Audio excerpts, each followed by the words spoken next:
जी नमस्कार दोस्तों, मैं रविंदर सिंह RWR क्लासेस में आपका हार्दिक स्वागत करता हूं। आज हम डिस्कस करेंगे आधुनिक भारत का इतिहास, जिसपे हम डिस्कस कर रहे थे। पिछला चैप्टर जो डिस्कस किया था ईस्ट इंडिया कंपनी और बंगाल के नवाब। तो आज हम डिस्कस करेंगे पंजाब एवं मैसूर। पंजाब एवं मैसूर के बारे में जानकारी लेते हैं। हम डिस्कस कर रहे हैं NCERT समरी महेश वर्मा से। सिख साम्राज्य का संस्थापक किसे माना जाता है? तो महाराणा रणजीत सिंह को। कब? 1799 ईस्वी में। महाराणा रणजीत सिंह किस मिशन से संबंधित थे? शुकर चकिया मिशन से ये संबंधित थे। महाराणा रणजीत सिंह के राज की राजधानी कहाँ स्थित थी? तो लाहौर में स्थित थी। महाराणा रणजीत सिंह ने सुप्रसिद्ध कोहिनूर हीरा किससे प्राप्त किया था? तो कोहिनूर हीरा शाह शुजा से प्राप्त किया था। 25 अप्रैल 1809 को अमृतसर की संधि किसके मध्य हुई थी? तो महाराणा रणजीत सिंह एवं अंग्रेजों के मध्य ये अमृतसर की संधि हुई थी। महाराणा रणजीत सिंह एक धर्मनिरपेक्ष शासक थे, इसलिए उन्होंने कहा था कि ईश्वर की इच्छा थी कि मैं सब धर्मों के लिए एक निगाह से देखूं, इसीलिए उसने दूसरी आंख की रोशनी ले ली। वर्ष 1845 ईस्वी में हुआ प्रथम आंग्ल मैसूर युद्ध के दौरान भारत का गवर्नर जनरल कौन था? तो लॉर्ड हार्डिंग प्रथम थे। प्रथम आंग्ल सिख युद्ध किस संधि द्वारा समाप्त हुआ? तो लाहौर की संधि द्वारा समाप्त हुआ। महाराणा रणजीत सिंह का उत्तराधिकारी कौन था? खड़क सिंह था। महत्वपूर्ण तिथियां दी गई। पुरंदर की संधि कब हुई थी? 1665 ईस्वी में हुई थी। बड़गांव की संधि 1779 ईस्वी में। सालाबाई की संधि 1782 ईस्वी में। देवगांव की संधि 1803 ईस्वी में। सुरजी अर्जुन गांव की संधि 1803 में। पूना की संधि 1817 में। लाहौर की संधि 1846 में। अमृतसर की संधि 1809 ईस्वी में हुई थी। द्वितीय आंग्ल सिख युद्ध किस गवर्नर जनरल के कार्यकाल में हुआ? तो द्वितीय आंग्ल सिख युद्ध जो हुआ था लॉर्ड डलहौजी के कार्यकाल में हुआ था। 13 जनवरी 1849 को हुए चलिया जिसको चिलिया वाला युद्ध में अंग्रेजी सेना का नेतृत्व किसने किया था? चिलिया वाले युद्ध में लॉर्ड गफ ने किया था। सिख साम्राज्य का अंतिम संस्थापक कौन था या अंतिम शासक कौन था? दिलीप सिंह थे। वर्ष 1849 में हुए ब्रिटिश साम्राज्य में सिख साम्राज्य के विलय के दौरान भारत का गवर्नर जनरल कौन था? उस समय गवर्नर जनरल लॉर्ड डलहौजी थे। स्वतंत्र राज्य के रूप में मैसूर की स्थापना किसके द्वारा की गई? तो हैदर अली के द्वारा मैसूर की स्थापना की गई थी। हम डिस्कस करते हैं आंग्ल मैसूर जो संघर्ष हुआ था, उनके युद्ध, मैसूर शासक, बंगाल का गवर्नर जनरल, संधि और विशेष जो उसमें तथ्य थे। प्रथम आंग्ल मैसूर युद्ध जो हुआ था 1767 से 1769 तक चला था। मैसूर शासक कौन था? हैदर अली था। बंगाल का गवर्नर कौन था? लॉर्ड वेलस था। संधि कौन थी? मद्रास की संधि हुई थी। कब हुई थी? 1769 ईस्वी में। विशेष तथ्य क्या थे? हैदर अली दक्षिण भारत का प्रथम शासक था जो अंग्रेजों से पराजित नहीं हुआ। तो हैदर अली कभी अंग्रेजों से पराजित नहीं हुआ। द्वितीय आंग्ल मैसूर युद्ध में क्या हुआ? 1780 से 1784 तक हुआ। हैदर अली मैसूर का शासक था। वारेन वेरेस्ट की जगह पर कौन आ गया? वारेन हेस्टिंग्स आ गया। इसमें कौन सी संधि हुई? मंगलौर की संधि हुई। कब हुई? 1784 ईस्वी में। इसमें हैदर अली की मृत्यु के पश्चात टीपू सुल्तान ने नेतृत्व युद्ध हुआ। इसमें हैदर अली की मृत्यु हो गई, उसके बाद उनका बेटा टीपू सुल्तान जो हुआ, उस युद्ध का नेतृत्व किसने किया? टीपू सुल्तान ने किया था। जो तृतीय आंग्ल मैसूर युद्ध था, मैसूर का शासक हैदर अली जगह पर कौन आ गया? टीपू सुल्तान आ गया। और इधर कौन आ गया? बंगाल का गवर्नर जनरल लॉर्ड कॉर्नवालिस हो गए थे। कब चला था? 1790 से 1792 ईस्वी में। संधि हुई थी श्रीरंगपट्टनम की संधि 1792 ईस्वी में थी। टीपू सुल्तान की स्थिति कमज़ोर हो गई। टीपू सुल्तान कैसे हो गए? और कमज़ोर हो गए। चतुर्थ आर्य मैसूर युद्ध जो हुआ 1799 ईस्वी में हुआ था। चतुर्थ आर्य मैसूर युद्ध कब हुआ? 1799 ईस्वी में हुआ। टीपू सुल्तान क्या थे? शासक थे। लॉर्ड वेलेस्ली थे, क्योंकि गवर्नर जनरल बार बार देखो चेंज हो गए। शासक दो हैदर अली और उनका बेटा टीपू सुल्तान ही रहे। मैसूर सहायक संधि हुई। टीपू सुल्तान की क्या हो गई? इसमें मृत्यु हो गई। मैसूर में पुनः वाडियार वंश की स्थापना हुई। दोबारा कौन सी वंश की स्थापना हुई? वाडियार वंश की। अंग्रेजों ने वाडियार वंश के शासक से सहायक संधि की। कौन सी सहायक संधि की? अंग्रेजों ने किससे की? वाडियार वंश से की। सिख साम्राज्य के महाराणा रणजीत सिंह की तुलना फ्रांसीसी यात्री विक्टर जागमा के नेपोलियन से की थी। सिख साम्राज्य के महाराणा रणजीत सिंह की तुलना किससे की गई? जो नेपोलियन था उससे तुलना महाराणा रणजीत सिंह की गई थी। अगला चैप्टर हम डिस्कस करते हैं ब्रिटिश राजनीति एवं प्रशासनिक नीतियाँ। तो ब्रिटिश राजनीतिक एवं प्रशासनिक नीतियाँ क्या? अंग्रेजों का भारत पर वास्तविक राजनीतिक नियंत्रण कब प्रारंभ हुआ? तो कब प्रारंभ हुआ? इलाहाबादी की जो संधि हुई थी उसके बाद इनका नियंत्रण प्रारंभ हो गया 1765 से। भारत में द्वैध शासन किसके द्वारा लागू किया? द्वैध शासन लॉर्ड क्लाइव के द्वारा लागू किया गया। वर्ष 1772 में किस गवर्नर ने द्वैध शासन को समाप्त किया?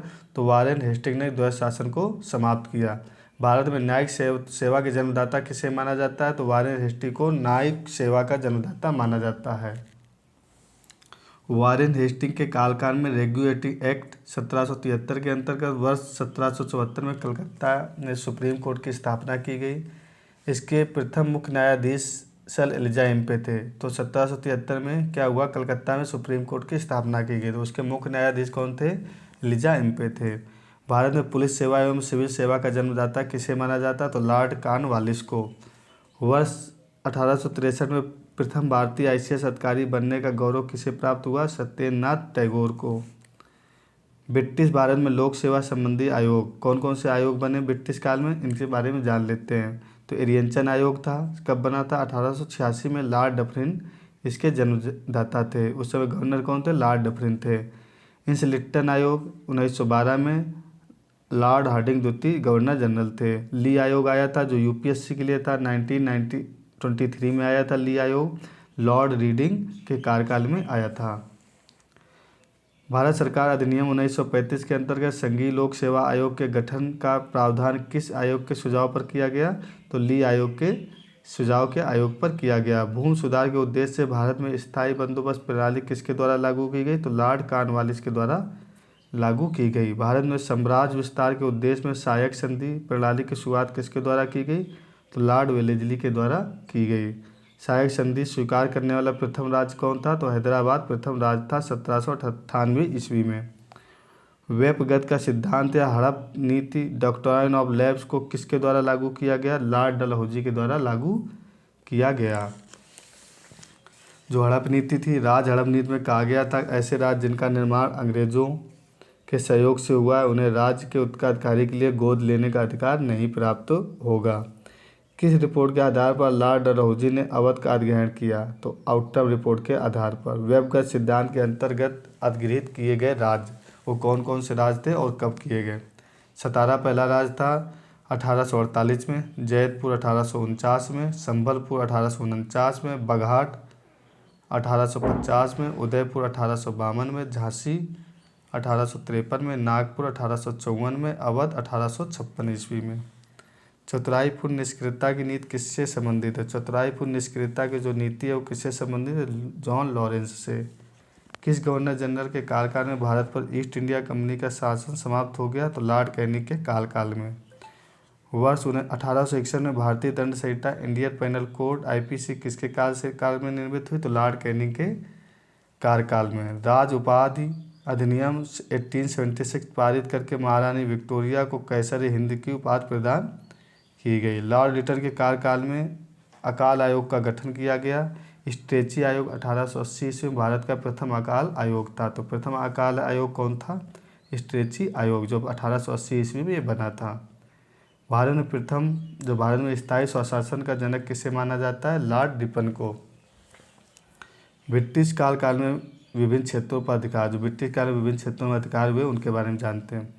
नेपाल में अधिकार कब हुआ? 1816 ईस्वी में लॉर्ड हेस्टिंग के समय। सिंध में 1843 में लॉर्ड एरनबरो के समय। भूटान में 1865 में लॉर्ड लॉरेंस के समय। बर्मा में 1885 में लॉर्ड डफरिन के समय। 1849 में ब्रिटिश शासन में पंजाब का विलय हुआ। उस समय डलहौजी 1848 से 1856 ईस्वी तक भारत का गवर्नर जनरल रहा था। अगला चैप्टर इसमें है ब्रिटिश शासन का भारतीय अर्थव्यवस्था पर प्रभाव क्या रहा? तो धन निष्कासन के सिद्धांत का प्रतिपादन किसने किया? तो धन निष्कासन के सिद्धांत का प्रतिपादन दादा भाई नौरोजी ने किया था। वर्ष 1892 में लिबरल पार्टी के टिकट पर ब्रिटिश हाउस ऑफ कॉमन्स में चुने जाने वाले पहले भारतीय कौन थे? दादा भाई नौरोजी थे। Poverty and British rule in India नामक पुस्तक किसने लिखी? तो दादा भाई नौरोजी ने लिखी। यह विचार किसने दिया था कि भारत में ब्रिटिश आर्थिक नीति घिनौनी है? कार्ल मार्क्स ने। औपनिवेशिक अर्थव्यवस्था की श्रेष्ठतम पुस्तिका इंडिया टुडे के लेखक कौन थे? तो रजनी पाम दत्त थे। वर्ष 1907 में टिस्को की स्थापना किसके द्वारा की गई? जे.एन. टाटा द्वारा की गई थी। कुटीर उद्योग के विकास हेतु ऑल इंडिया स्पिनर एसोसिएशन की स्थापना किसके द्वारा की गई? महात्मा गांधी के द्वारा। वर्ष 1854 में Bombay spinning and weaving company की सूती वस्त्र फैक्ट्री किसके द्वारा स्थापित की गई? कावसजी डाबर के द्वारा। वर्ष 1855 में भारत का प्रथम जूट मिल कहाँ स्थापित किया गया था? श्रीरामपुर, पश्चिम बंगाल में।